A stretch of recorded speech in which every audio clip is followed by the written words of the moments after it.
On va accueillir maintenant notre dernier invité, notre dernier présentateur de la soirée, Étienne Aumont, que peut-être certains connaissent comme président de l'association de vulgarisation Sciences 101, mais qui est également étudiant au doctorat en psychologie à l'UQAM et qui va nous parler des biomarqueurs dans la maladie d'Alzheimer ainsi que ses traitements. Étienne, c'est à toi. Merci. En fait, je ne vais pas du tout parler de biomarqueurs. Je ne sais pas d'où ça sort ça. Je vais plutôt traiter de questions qui, je l'espère, brûlent aux lèvres de plusieurs d'entre vous. On a investi des centaines de milliards de dollars dans la recherche de traitements pour la maladie d'Alzheimer. Comment ça se fait qu'on n'en a pas encore de maudit traitement? Qu'est-ce qui est si compliqué? Puis la réponse, c'est il y a beaucoup de choses, en fait. Pour commencer, ça avance pas. OK, c'est bon. Donc, il y a 115 ans, Alois Alzheimer a décrit pour la première fois ce qu'on appelle aujourd'hui la maladie d'Alzheimer. Donc, il y avait une patiente, une femme, qui avait des troubles de mémoire, des hallucinations, des troubles psychiatriques divers. Et après son décès, il a fait une autopsie de son cerveau, puis il a observé qu'il y avait des formations anormales. Donc, premièrement, il a observé des plaques séniles. C'est un paquet de protéines qu'on appelle amyloïdes, qui sont agglutinées, puis qui vont faire des grosses plaques, là, qui sont, ça, vous voyez en bleu, c'est une cellule, donc c'est plus gros que les cellules encore. Et ensuite, ben, il a observé aussi des dégénérescences neurofibrillaires. Donc ça, c'est des protéines tau qui se mettent à s'accumuler à l'intérieur d'un neurone, et ça, c'est un neurone mort, par exemple. Donc, protéines tau, protéines amyloïdes, c'est les deux mots de jargon que j'aimerais que vous reteniez aujourd'hui. Je n'irai pas beaucoup plus loin que ça, en fait, pour le reste de la présentation. Donc, c'est ça qu'a observé Alois Alzheimer, le neurologue allemand, il y a 115 ans. Depuis, évidemment, on ne peut pas ouvrir le crâne de nos patients pour voir est-ce que ces personnes-là ont la maladie d'Alzheimer. Donc, on utilise ce que vous connaissez tous et toutes, donc les symptômes de la maladie d'Alzheimer qui sont tous associés à la mémoire. Donc, ce qu'il y a souvent dans la maladie d'Alzheimer, c'est des pertes de mémoire, une désorientation spatio-temporelle, une désorientation spatiale et temporelle. Donc, pas savoir où on est et pas savoir quand on est. Puis, il y a aussi d'autres difficultés cognitives, surtout au niveau de l'attention, du langage, donc des manques d'humour, etc. Mais par contre, ça donne juste un diagnostic probable de maladie d'Alzheimer. Donc, on pense que la personne a l'Alzheimer, mais est-ce qu'elle l'a vraiment? On n'est vraiment pas sûr. Puis, il y a une grosse marge d'erreur quand même quand on regarde le profil clinique cognitif d'une personne. Mais on a développé des outils plus récemment pour être capable d'avoir des diagnostics un peu plus fiables. Donc, premièrement, ça, c'est pas vraiment nouveau, là. Il y a l'IRM, l'imagerie à résonance magnétique, qui permet de voir à quoi a l'air le cerveau. Puis, chez les personnes Alzheimer, on voit que le cerveau rétrécit principalement dans les régions qui sont associées à la mémoire. Ici, vous voyez une personne normale, il y a un petit vide, mais qui est tout petit, minuscule, alors que chez une personne Alzheimer, il y a un gros vide ici, puis c'est une région qui est associée à la mémoire. Mais quelque chose d'un peu plus récent qu'on a développé à peu près 15-20 ans, c'est l'imagerie nucléaire pour observer les plaques amyloïdes. Donc, on va être capable de directement voir la concentration de plaques amyloïdes à travers le cerveau d'une personne, puis on va voir une énorme différence entre une personne normale et une personne Alzheimer. On voit qu'il y a un gros signal en rouge et en jaune. Et une autre chose qu'on est capable de mesurer maintenant, c'est qu'on est capable de prendre un échantillon du liquide dans lequel le cerveau baigne. Donc, le cerveau, il baigne dans un liquide pour le protéger des impacts, mais ce liquide-là, il contient les protéines qui sont dans le cerveau. Donc, on est capable de voir est-ce qu'il y a des concentrations anormales d'amyloïdes et de tau. Ça nous permet de dire que la maladie d'Alzheimer est présente ou pas, avec pas mal plus de certitude que juste la performance cognitive.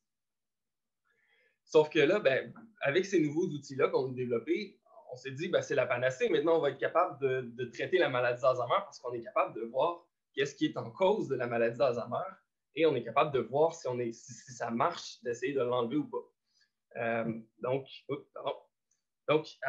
Ça a amené à notre premier problème dans la recherche de traitement pour la maladie d'Alzheimer, qui est un problème théorique. Donc, on s'est dit, depuis 30 ans, c'est la théorie qui domine, c'est qu'on a une accumulation de plaques amyloïdes dans le cerveau. Cette accumulation-là, on a supposé qu'elle causait une accumulation de protéines tau. Puis, cette accumulation-là va faire que les neurones meurent. Puis, une fois que les neurones meurent en quantité suffisante, on va être capable de voir des symptômes. Le problème, c'est que ça ne marche pas tout à fait. Donc, en fait, c'est plus compliqué que ça. Il y a plus de facteurs qui entrent en ligne de compte. Il y a des facteurs vasculaires, par exemple, il y a moins de sang qui se rend aux neurones. Il y a aussi de l'inflammation qui se passe dans le cerveau et plein d'autres choses qui ne sont pas prises en compte vraiment dans cette théorie-là qui domine depuis 30 ans. Puis, comme preuve assez probante, on a fait des études cliniques pour voir si on a un traitement qui va enlever les plaques amyloïdes, qu'est-ce que ça va donner? Et là, on a des personnes Alzheimer. Au début, c'est le même scan que ce que je vous ai montré à la diapo précédente. C'est de l'imagerie amyloïde. On voit avant, les personnes ont beaucoup de plaques amyloïdes. Et après un traitement qui enlève les plaques, ben, effectivement, il y en a moins. Donc, ça fonctionne, sauf que ça n'a aucun effet sur les symptômes. Ça n'aide pas du tout les patients de recevoir ce traitement-là. Donc, ça nous montre que la relation de cause à effet ici, qui permet d'aller des plaques amyloïdes vers la perte de mémoire, ça ne marche pas vraiment. Même quand on les suit 2-3 ans, ça ne change rien. Puis ça mène aussi notre problème théorique à un autre problème qui est méthodologique. Vous savez, quand on développe un traitement, une thérapie chimique, ben, on ne peut pas la tester directement chez l'humain malade. Il faut qu'on fasse un test sur des animaux ou alors sur des cellules qui sont suffisamment proches de l'humain. Généralement, en ce moment, on utilise les souris. Et la réalité, c'est qu'il n'y a pas de maladie d'Alzheimer sur la souris. Donc, il faut provoquer ou simuler la maladie d'Alzheimer. L'affaire, c'est qu'on va la simuler comment? Ben, on va utiliser des modifications génétiques qui vont faire que la protéine amyloïde et la protéine tau ne vont pas fonctionner correctement. Vont faire comme dans la maladie d'Alzheimer chez l'humain, vont s'accumuler. Sauf que ça, c'est ce qu'on a inclus dans notre théorie de la maladie d'Alzheimer. Mais ce n'est pas ce qui est la réelle maladie d'Alzheimer chez l'humain. Comme je vous disais tantôt, la maladie d'Alzheimer chez l'humain, c'est plus compliqué que juste l'amyloïde et tau. Donc, le problème, c'est qu'on a essayé de trouver des traitements pour guérir des souris dont on a causé une maladie qui est basée sur une théorie qui ne marche pas ou qui est incomplète. Donc, à date, il y a des centaines de traitements qui ont été relativement efficaces, disons, chez la souris. On a guéri la maladie d'Alzheimer chez la souris des centaines de fois, mais ça n'a jamais fonctionné sur l'humain. Et c'est même possible qu'il y ait un médicament qu'on a essayé chez la souris qui n'ait pas fonctionné, mais qui aurait pu fonctionner chez l'humain. Donc, ça, c'est parce que ce qu'on appelle les modèles animaux, donc la simulation de la maladie d'Alzheimer chez la souris, ne marche pas super bien. Puis, un autre problème aussi qu'on a, ça émerge d'une observation qu'on a fait avec l'imagerie nucléaire dont je vous parlais tantôt. Donc, on voit à gauche ici une personne qui est Alzheimer. Ça, c'est clair, il y a une grosse accumulation d'amyloïdes. À droite, on voit une personne qui est normale. Elle n'a pas de problème cognitif, tout va bien. Au centre, on a aussi une personne qui est normale. Aucun problème cognitif. Tout va bien, sauf qu'elle a la même accumulation d'amyloïdes qu'une personne Alzheimer. Et ça, c'est le cas d'à peu près 20% des personnes âgées. Donc, ça nous a amené à théoriser que la protéine amyloïde s'accumule, elle fait des plaques à peu près 20 ans avant les premiers symptômes. Ça, ce que ça veut dire, c'est que la maladie d'Alzheimer, peut-être, commencerait vraiment longtemps avant les premiers symptômes. Est-ce que c'est vraiment l'amyloïde qui est en cause pour les problèmes cognitifs? Bien, ça, c'est une autre question. Mais en tout cas, ce que les chercheurs du domaine ont décidé de faire, ils se sont dit, il faut guérir l'Alzheimer chez les personnes normales, qui n'ont pas encore de symptômes. Parce que c'est assez tôt pour pouvoir intervenir, supposément. Donc, on va prévenir.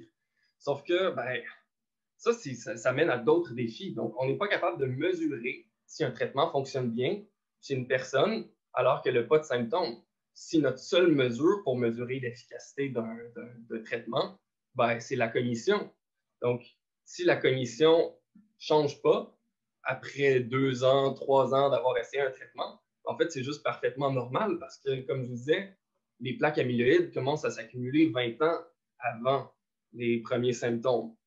Donc, ça fait que si on veut le mesurer juste avec la mémoire, par exemple, il faut avoir des essais cliniques avec 10 000, 20 000 personnes, puis les tester pendant presque 5 ans.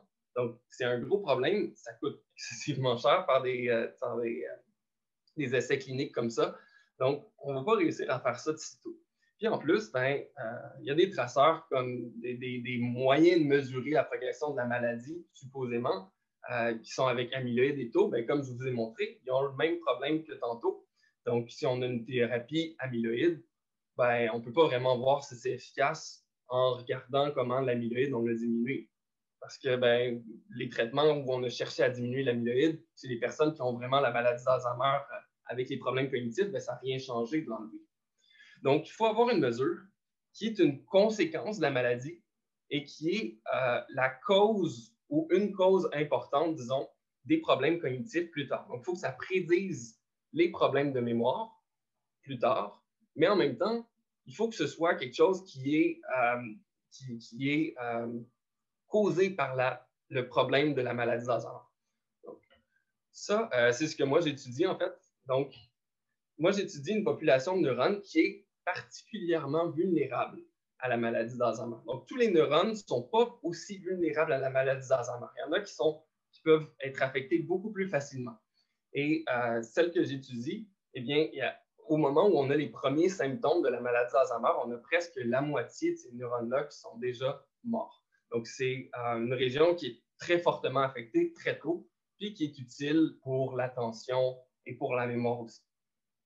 Donc, moi, cette région-là, je l'étudie avec de l'imagerie nucléaire, puis je suis capable de mesurer comment ce système-là, comment ce groupe de neurones-là est capable de fonctionner.